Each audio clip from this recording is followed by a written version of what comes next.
Hi everyone, welcome to Kashish explains. आज हम करेंगे class 12 business studies chapter number 4 which is planning. Planning को start करने के लिए मैं थोड़ा सा चैप्टर नंबर 1 में जाना पड़ेगा, थोड़ा सा रिकैप लेना पड़ेगा। जब हमने चैप्टर नंबर 1 करा था तो हमने क्या करा था, वहाँ पे प्लानिंग जो है हमारा जो मैनेजमेंट है, मैनेजमेंट में क्या होता है, मैनेजमेंट के 5 फंक्शंस थे। कौन कौन से मैनेजमेंट के 5 फंक्शंस थे? फंक्शंस को हम प्रोसेस भी बोल देते हैं। मैनेजमेंट का प्रोसेस हमने पढ़ा था, कौन कौन सा था? सबसे पहले मैंने करा था planning, then organising, staffing, directing and lastly controlling.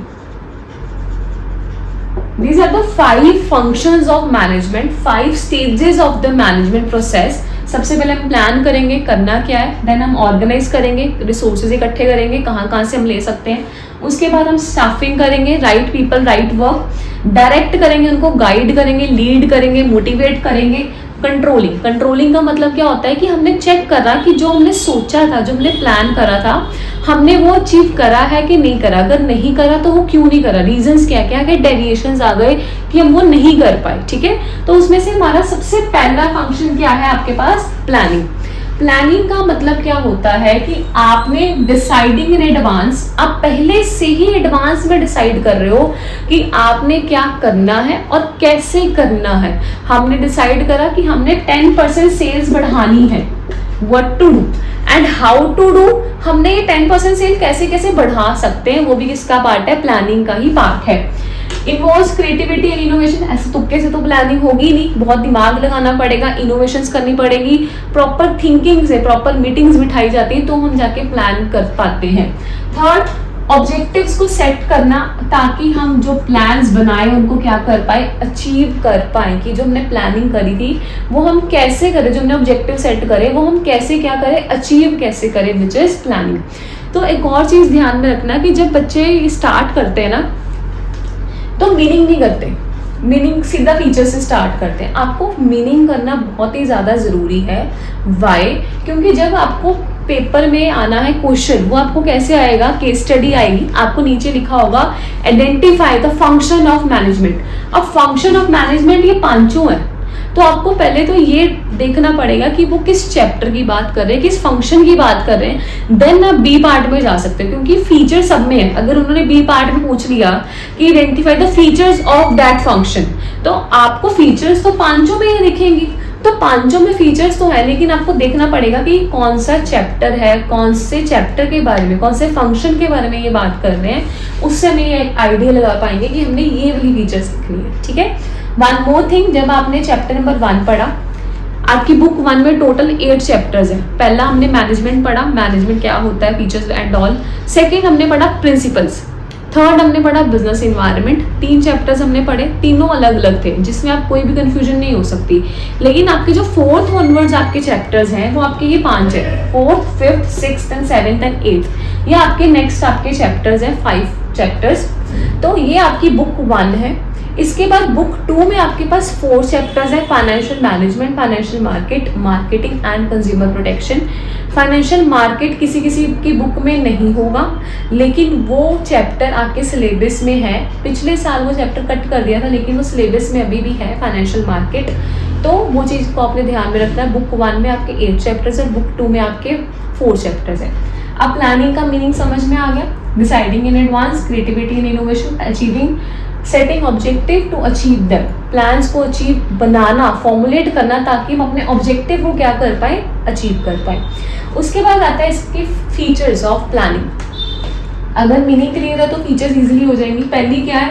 Focus on achieving objective. अभी हमने पढ़ा कि वो क्या करते हैं, सेट करते हैं ऑब्जेक्टिव्स। तो ऑब्जेक्टिव को अचीव करने में प्लानिंग हमें क्या करती है, मदद करती है। Second, planning is primary function. अभी हमने पढ़ा 5 फंक्शंस हैं और सबसे पहला फंक्शन कौन सा है आपका? Planning. First primary function of the management.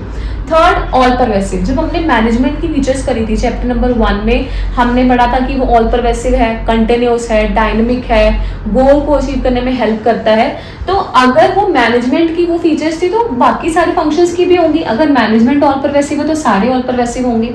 तो all pervasive everywhere, planning is everywhere, चाहे वो कोई सोशल ऑर्गेनाइजेशन हो, चाहे वो कोई पॉलिटिकल ऑर्गेनाइजेशन हो, चाहे वो कोई इकोनॉमिक ऑर्गेनाइजेशन हो, हर जगह प्लानिंग है। कंटिन्यूस, अगर मैनेजमेंट कंटिन्यूस है तो प्लानिंग भी क्या होगा, कंटिन्यूस होगा, चलता ही रहेगा, वन टाइम प्रोसेस नहीं है। Futuristic, planning is for the future, planning हमेशा फ्यूचर के लिए की जाएगी। फॉर एग्जाम्पल अगर मैं बोलूँ कि मैंने प्लान करा है कि इस वीकेंड हमने फ्रेंड्स के साथ घूमने जाना, ठीक है, तो वो मैंने क्या करा इस वीकेंड, मतलब विच मीन्स मैंने फ्यूचर टाइमिंग के लिए वो चीज़ प्लान करी हुई है कि हम जाएंगे इस वीकेंड घूमने करने, दैट इज फ्यूचरिस्टिक। उसके बाद आता है planning involves decision making, planning में डिसीजन मेकिंग इन्वॉल्व है, विच मीन्स जब आप प्लानिंग करते हो ना किसी भी चीज़ की तो आपको कुछ ना कुछ क्या लेने पड़ते हैं, डिसीजंस लेने पड़ते हैं। अब इसी एग्जांपल को कंटिन्यू करते हैं। अगर मैंने बोला कि मैंने इस वीकेंड अपनी फ्रेंड्स के साथ घूमने जाना है, तो उसमें क्या लेने पड़ेंगे, डिसीजंस लेने पड़ेंगे। फॉर एग्जांपल मेरी 5 फ्रेंड्स, हमने 5 लड़कियों ने जाना है, 5 फ्रेंड्स ने जाना है, तो हमने क्या क्या डिसीजन लेंगे, हम किस टाइम पे जाएंगे, कौन से रेस्टोरेंट पे जाएंगे। तो अब क्या होगा, पांचों की ओपिनियन अलग अलग हो सकते हैं। हमने 5 रेस्टोरेंट, 5 लड़कियों ने 5 रेस्टोरेंट बता दिए कि हम इन 5 पे जाएंगे। तो अब इसमें से सिलेक्ट कैसे करेंगे, with the help of planning. हम सबके क्या देखेंगे, pros and cons, different alternatives के जो हमारे पास अवेलेबल हैं, वो पांचों के प्रॉज एंड कॉन्स देखे जाएंगे कि यार ये वाला तो दूर है, ठीक है, इसका खाना नहीं अच्छा है, इसका ये नहीं अच्छा है, इसका ये अच्छा है। तो हमने वो वाला सिलेक्ट करना है जिसके लीस्ट नेगेटिव कॉन्सिक्वेंसेज होंगे, जो हमें कम से कम क्या देगा, नुकसान देगा, तो हम वो वाला चूज कर लेंगे। Same for the organisation context, organisation में भी कई बार ऐसा होता है हमारे पास बहुत सारे ऑप्शंस होते हैं, तो उन ऑप्शंस में से हमें एक सिलेक्ट करना पड़ता है। वो एक हम कैसे सिलेक्ट करेंगे, with the help of planning. उसके बाद लास्ट आता है मेंटल एक्सरसाइज। मेंटल एक्सरसाइज अभी हमने बोला कि अगर प्लानिंग कर रहे हो तो आपको दिमाग चाहिए, क्रिएटिविटी चाहिए, इनोवेशन चाहिए। इसमें प्रॉपर थिंकिंग से होगा काम, प्रॉपर जजमेंट से होगा काम, लॉजिकल थिंकिंग लगेगी rather than guess work. Guess work which means तुक्का तो नहीं चलेगा, प्रॉपर आपको लॉजिकल थिंकिंग रखनी पड़ेगी कि ये लॉजिकल है, आपको ये चूज करना है तो आपको वो चीज चूज करनी पड़ेगी। तो ये आपके हैं प्लानिंग की मीनिंग एंड प्लानिंग के 7 फीचर्स। उसके बाद हमारे पास आता है प्लानिंग की इंपॉर्टेंस एंड प्लानिंग की लिमिटेशंस।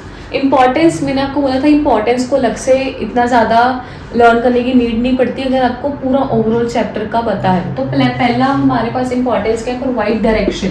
हमने क्या बोला था, प्लानिंग इज फ्यूचरिस्टिक, तो प्लानिंग हमें क्या प्रोवाइड करती है, डायरेक्शन। डायरेक्शन का मतलब होता है कि फ्यूचर गोल्स, कि आपको ये चीज़ कब करनी है, कैसे करनी है, with in the time frame, क्या टाइम फ्रेम में करनी है, तो हमें डायरेक्शन प्रोवाइड करता है। Planning reduces the risk of uncertainty.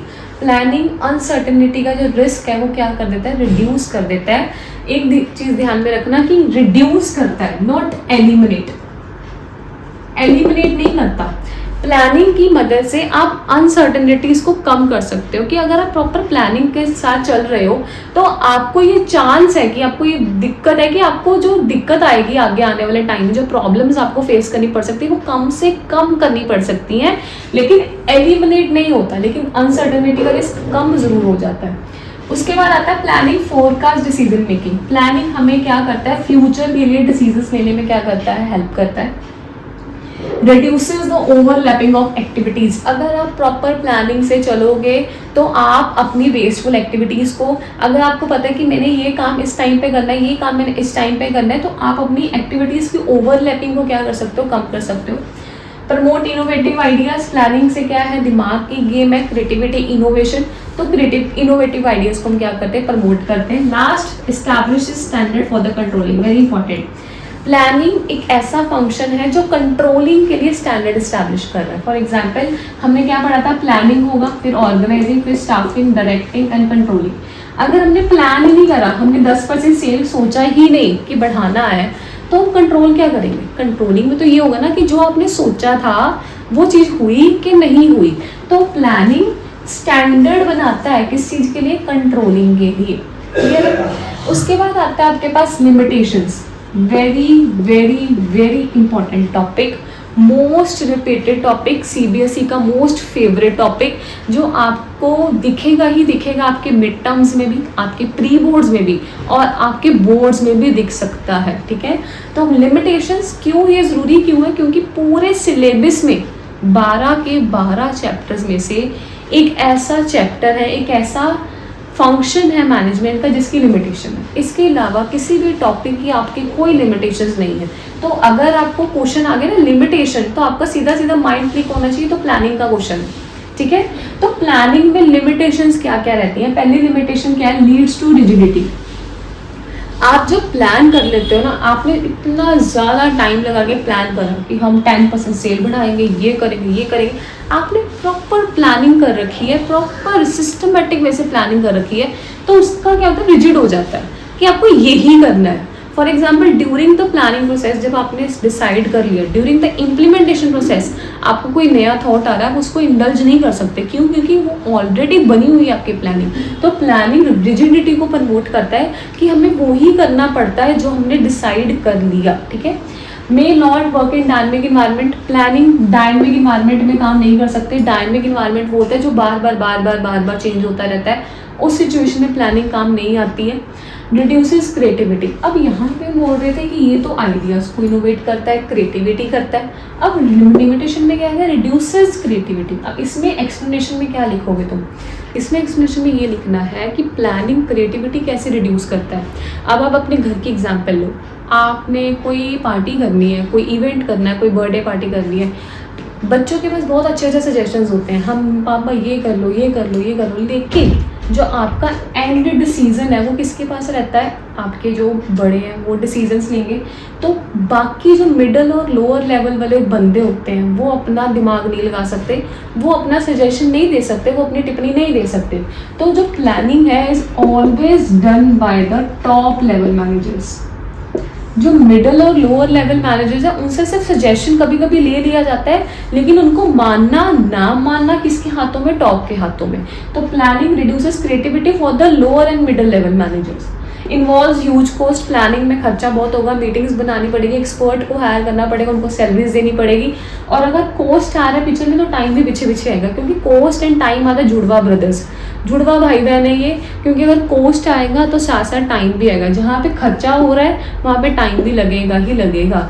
Time कैसे लगेगा? अगेन वही कि आपको मीटिंग्स बुलानी पड़ेंगी, सेमिनार्स करने पड़ेंगे, तो बहुत लेंथी प्रोसेस हो जाता है। Does not guarantee success. Planning हमें सक्सेस गारंटी नहीं करती है।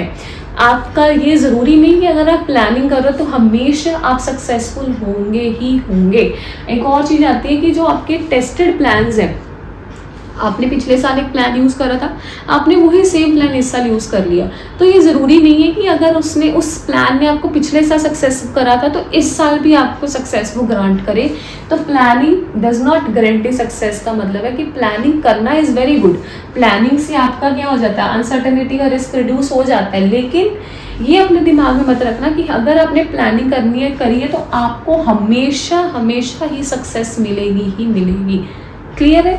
तो ये आपकी इंपॉर्टेंस ऑफ प्लानिंग है। लिमिटेशंस बार बार बोल रही हूँ, बहुत ही ज़्यादा इंपॉर्टेंट है।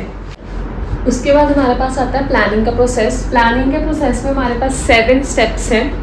फर्स्ट हमारा स्टेप क्या है? Setting the objective. सबसे पहले हमने क्या करना है? एक ऑब्जेक्टिव सेट करा। फॉर एग्जाम्पल अगर हम बोले कि हमने एक पार्टी करनी है, ठीक है, हमने एक पार्टी ऑर्गेनाइज करनी है, अगर अगले महीने, अगले हफ्ते, जैसे भी हमने एक पार्टी क्या करनी है? ऑर्गेनाइज करनी है। वो हमारे लिए क्या हो जाएगा? ऑब्जेक्टिव। उसके बाद आता है डेवलपिंग द प्रेमिसेस। प्रेमिसेस का मतलब होता है कुछ अजम्पशंस लेके चलना, पहले से कुछ ना कुछ अजम्पशंस लेके चलना कि ऐसे भी हो सकता है, ऐसे भी हो सकता है, ऐसे भी हो सकता है, कि अगर हम पार्टी कर रहे हैं तो वहाँ पे हमारी लाइट भी जा सकती है, ये भी हो सकता है, ये भी पॉसिबिलिटी है। तो कुछ ना कुछ पहले से क्या करके जाना? अजम्पशंस को डेवलप करके जाना। देन हम क्या करेंगे? Identify the alternative course of action. हम डिफरेंट ऑप्शंस ढूंढेंगे कि हम कहाँ कहाँ पार्टी कर सकते हैं। हमारे पास 4 ऑप्शंस हैं, ABCD। आइडेंटिफाई करा ओनली।